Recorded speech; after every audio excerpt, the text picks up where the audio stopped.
When people think of Osaka, they tend to picture a lively and energetic city. This is the stereotypical image of Osaka that comes to mind. But now, let us take you to the hidden side of authentic Osaka. Osaka that foreigners don't know. Osaka that even Japanese people don't know much about.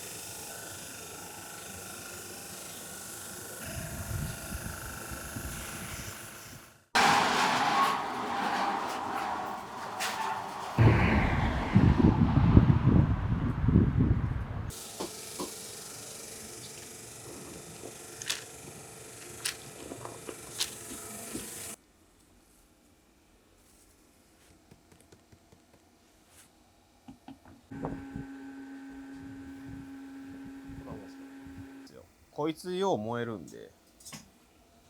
鍛冶屋さんとかもこれ渡して、これがやっぱ燃えやすいっていう。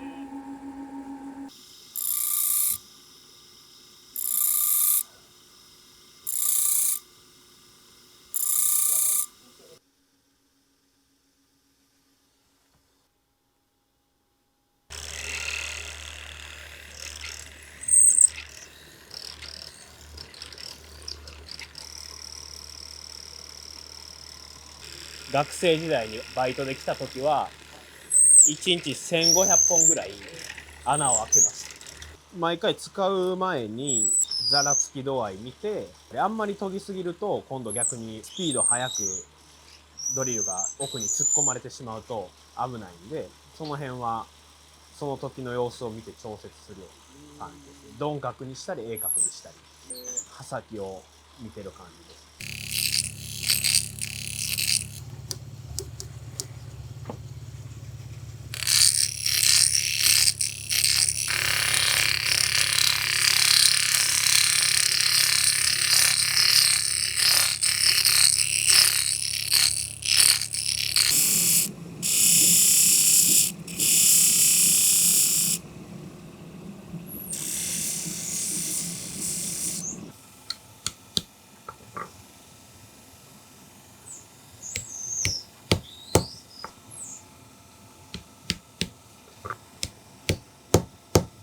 ひいじいちゃんの代からずっと使ってる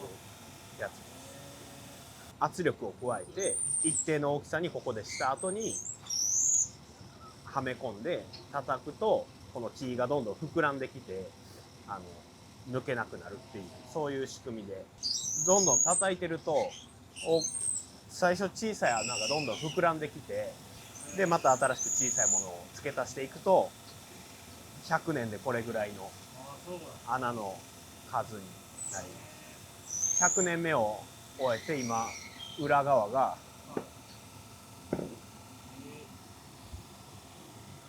200年目を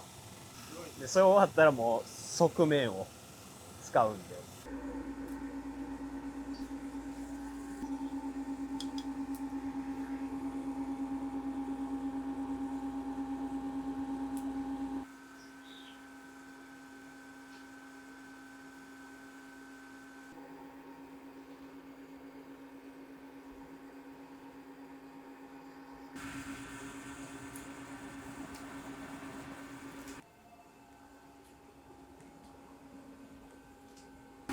おじいちゃんも70年とか言うとったな。おじいちゃんで70年ぐらいやったん死ぬ1ヶ月前まで僕がやってきた去年90って言っ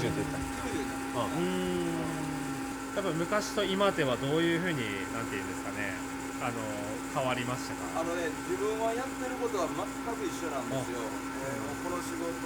が40年以上やってるけど、はい、やった頃と仕事してるのは全く一緒のことをやってるんやけど、見る人が、あるいは見学に来られる人が違いますね。それと使う人も違うからね。やってることは同じ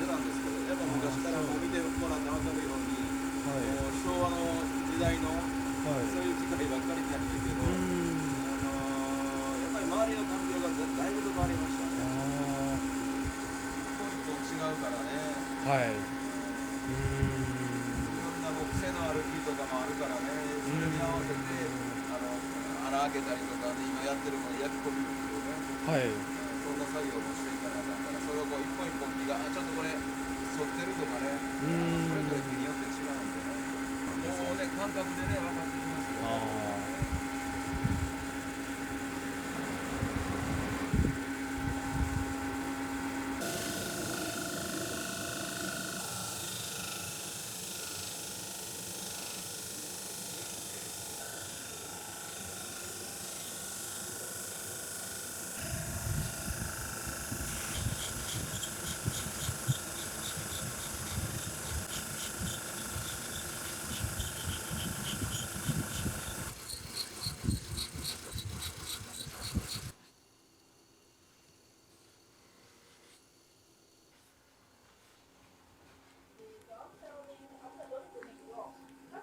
片刃の包丁はやっぱり和食が多いんですけど、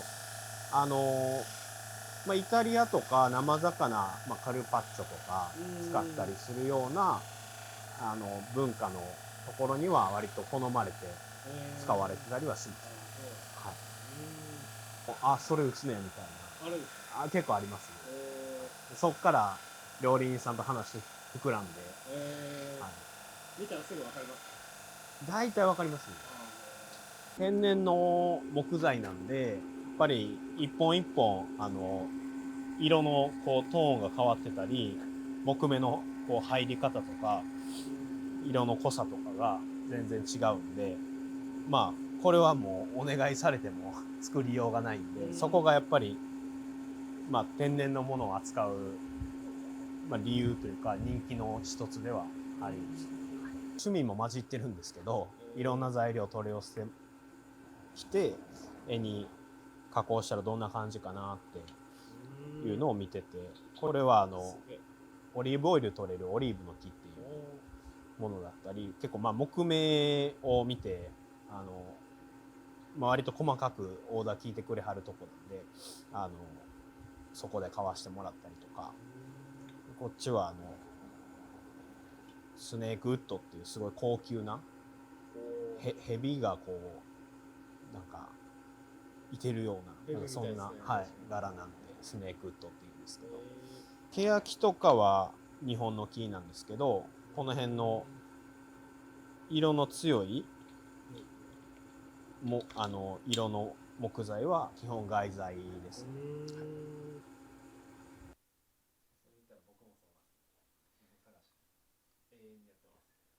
これとかやとここが節に穴が開いてるんで、ここから水が入ってきて傷んでしまう原因になったりするんで、ちょっとそういうのは跳ねてるような状況があったんで、なんかもったいないなってずっと思ってたんで、なんかに活用できへんかなっていうことで、一応外形をこう成形する技術と、あと穴を深く細く開けれる技術があったんで、こんな感じで作ってるんですけど、これ包丁で自分が作ったこう輪っかを両方にはめながら木も別でカスタムするみたいなやつやってたりしたんですけど、なんかよく僕が学生時代に言われたんが、うちの家業エーヤやってるって言っても、エーヤって何みたいな、そもそものなんかこう全然認知されてない状況が、ずっと続いてたりして、やっぱりエーヤですって言ってこう発信しても別になんていうか、そういう人がいるんだっていうことにしかならない状況があって、じゃあその僕が普段やってることの強みをもうちょっとこう違う形で表現できたら、そういう仕事なんだっていうふうに伝わるこう解像度というか情報量がやっぱりこっちの一輪挿しとか違う形にした方が伝わるんじゃないかって思っていろいろ今試行錯誤して展開してるような状況ですね。まずはやっぱりこういう活動を通して家業以外の成果物を作って興味を持ってもらって一緒に働いてくれる人が増えたらいいなっていうのがすごい直近の今の思いとしてあって、やっぱりなんかすごい素晴らしい職場なんで、その後はやっぱりなんていうか僕のその卒業制作でもやったことなんですけど、職人のビルを建てたいっていう構想をその時学生の時に打ち出してて、場所がやっぱどうしてもなくなってきてるんで、堺の街中やと横に大きくするんじゃなくて縦に包めばその問題解決するんじゃないかっていうことを学生の時に考えてて、それをどういう形になるかわかんないんですけど、すごく長期的には実現したいなと思って今動いているような状況です。そう知られざる大阪ってなってくると、大阪に僕4年も住んでる4年、5年ぐらい住んでるんですけど、はい、やっぱそれでも断片的な大阪像しか知らないというか、堺とかってなってもじゃあ人生で 3,4 回、来たの 3,4 回ぐらいで、その中で文化に触れることもなかったっていう中で、なんかそういう一部として今回取り上げさせてもらえたっていうのはすごいありがたいなと。僕も SNS で発信してて海外の方がすごい反応してくれてっていう中でむちゃくちゃそれが嬉しい反面、やっぱり日本の地元の人らにも知ってほしいなっていう思いもあるんで、大阪の人たちになかなか僕も大阪住んでっていうか生まれて28年9年なんですけど、まだまだ多分知らない人多いやろなと思って、なんかそういう人たちにちょっとでもなんかこういう仕事してる変な人がいるっていう風に思ってもらえたら嬉しいなと思って、ありがとうございました。ありがとうございました。